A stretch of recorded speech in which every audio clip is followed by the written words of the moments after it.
The United Nations Office on Drugs and Crime says that global cocaine production has jumped to record levels over the past 2 years. So let's have a look at some of the findings. Well, the report found that coca cultivation in South America rose by 35% between 2021 and 2022. Apologies, just a sip of water. Now, it also found that more people are using the drug in Africa and Asia, as well as in traditional markets like Europe and the Americas. The past decade has seen new hubs for cocaine trafficking emerge in West and Central Africa. And the use of crack cocaine is on an upward trend in a number of Western European countries, including the UK, Belgium, France and also Spain. And staying in Europe, and the Belgian port city of Antwerp, which has overtaken the Dutch city of Rotterdam as the main entry point for cocaine into Europe.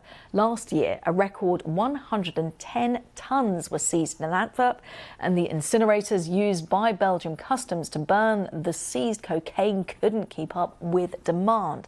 Well, Christian van der Wern is the head of Belgium customs. It's a huge problem, and not only when it comes to the seizures as such, but also the violence. Last year, we experienced an increase in violence in the city of Antwerp.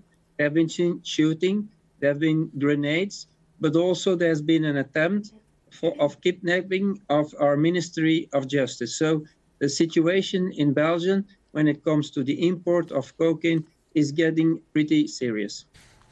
Well, the impacts of cocaine on communities are wide-ranging. Pastor Mick Fleming is a reformed drug addict, and he's a former dealer turned founder of the Church in the Street in Burnley in Lancashire here in the UK. This is his take on this. No, I'm not surprised. So I think the most disturbing and alarming thing I'm seeing with the widespread use is the level of mental health that it's causing.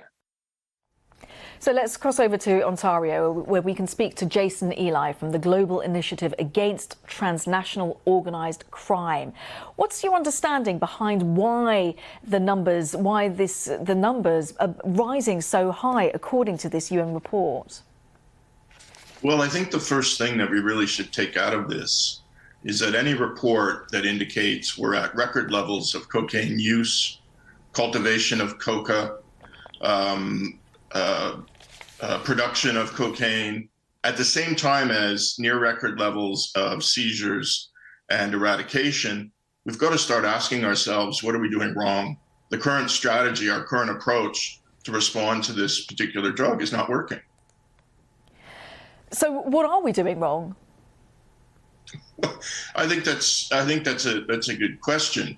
I think focusing a lot of the efforts on targeting small level users, on focusing on eradicating crops with aerial spraying and other such elements are missing, I think, the wider element. And the element here is that you've got an extraordinary number of organized criminal groups that are involved in moving cocaine around the world simply because there's a massive amount of profit available to be made.